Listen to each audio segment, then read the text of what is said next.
Game of Thrones' battle for King's Landing turned out to be not a battle but a slaughter perpetrated by the once heroic Daenerys Targaryen, and The Bells has been an intensely controversial episode as a result. Essentially, Game of Thrones devoted its climax to portraying the horrors of war, and to a longtime hero becoming a monster. It's a bold, unforgettable statement, an instantly iconic and shocking late turn to the 8-season saga. Would I say it was the best choice for the show?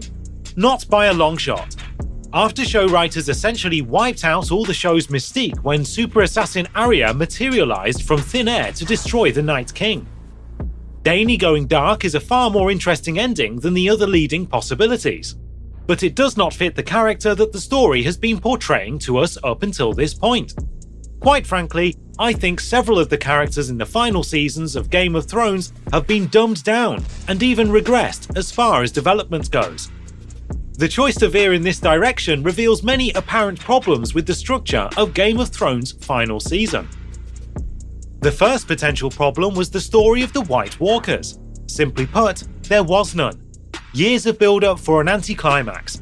You might have well dropped a piano on the Night King's head and killed him that way.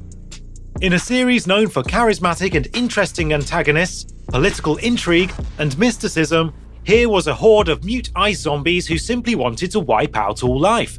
For what reason? They wanted to kill the Bran, the creepy inventor of a muffin. The White Walkers posed the risk that despite all of Martin's subversions of tropes in the past, Game of Thrones would simply replicate the classic fantasy ending, a big battle of good versus evil, where good triumphs. Indeed, the initial Winterfell-focused episodes this season were mainly about admirable characters getting along and working together for the common good. In other words, filler, with a disappointing end, as we now see that Daenerys went full-blown psychopath. The second potential problem was Team Cersei. Once the supernatural threat was eliminated, the Lannister Queen and her rather one-note set of cronies in King's Landing became Game of Thrones' apparent final set of antagonists. Again, it seemed like a simplistic good versus evil face-off. And really, after our heroes triumphed over the embodiment of death, were we supposed to be afraid of these clowns? Yeah, give me a break. In fact, we weren't. What unfolded in The Bells wasn't really a battle against Cersei's forces, it was a massacre. There was no drama whatsoever about the outcome, because minutes after Daenerys unleashed her dragonfire, it was clear that her forces would win. And so Game of Thrones has truly showed its hand. Poor storytelling, poor character development, and overused shock value for the sake of spectacle. It would have been nice if Daenerys' devolution was a bit more gradual, and could have unfolded over a few more episodes. Seemingly overnight she became crazed and her dragon became an indestructible, never-ending fire-breathing killing machine. Also, do dragons have a cooldown on their fire-breathing ability? I mean, what the fuck is this? And apparently dragonfire also explodes buildings, as we see in this episode. Yet in the episode The Long Night, Jon is able to evade dragonfire from undead Viserion simply by ducking under a rock. No continuity whatsoever in this show. The writers piling tragedy upon tragedy on Dany in a heavy-handed effort to get her to a place where she'd snap was a bit much. And did it really make sense that she'd progress so quickly to a deliberate massacre of thousands of civilians?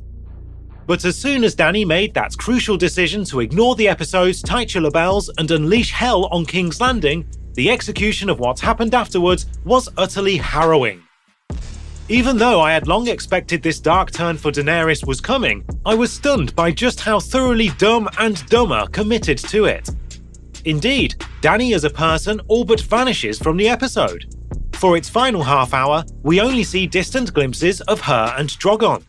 Instead, we get an up-close look at the horrendous deaths of civilian after civilian, from Drogon's fire and from Dany's own invading forces, including unsullied Northmen and the Dothraki. I thought they were all sent to their suicide by Dany in episode 3. Apparently, some were on vacation. We see Jon and Tyrion horrified by what's unfolding. We see Arya's struggle to escape the chaos and her laughable failed attempts to rescue someone, anyone. Even the super assassin teenager who killed the Night King is lucky to survive the sort of destruction Dany is unleashing. Too lucky if you ask me. Arya has more plot armor on than Drogon. Maybe Jon Snow will get the throne, but if he does, it will feel awful. I don't know what will happen in Game of Thrones series finale, but my guess is that some combination of Jon, Tyrion and Arya makes some stupid decision, and will move against Dany and kill her. And it will be Jon who deals the final blow, obviously. But if this does happen, rather than being a wish fulfillment ending, it's going to feel terrible for them, and for viewers. But lucky for you, your expectations were subverted. In their way, both Tyrion and Jon are culpable for what happened in King's Landing.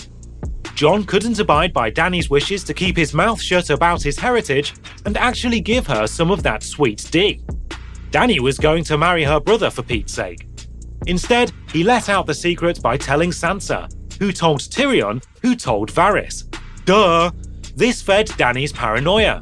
And rightfully so, considering how quickly plots were hatched against her once the news began to spread. Meanwhile, Tyrion first decided to tell Varys Jon's secret, and then to turn on Varys when he tried to act on that information. In doing so, Tyrion demonstrated loyalty to his queen, though she rightly questioned why he talked to Varys about Jon's heritage before her. But in retrospect, it's clear that Varys foresaw exactly what was about to transpire in King's Landing and was trying to prevent a massacre. And for that, Tyrion sent him to a fiery death. I hope I'm wrong, Varys said. He wasn't wrong. Now Jon will likely feel compelled to turn against the woman he loved, even though they only were together for a few days, and Tyrion will feel compelled to betray the leader he once had such lofty hopes for. It is a shame what the writers did to Tyrion's character. His character used to be very clever and quick-witted, and they've turned him into somewhat of an idiot. Same as Jon, who was basically just mouth-breathing this whole episode. Ah, what a shame. Let's just enjoy the rest of this train wreck unfold next week. If you like this video, please hit like and subscribe. I will be coming out with new videos soon. Thanks for watching and have a great day.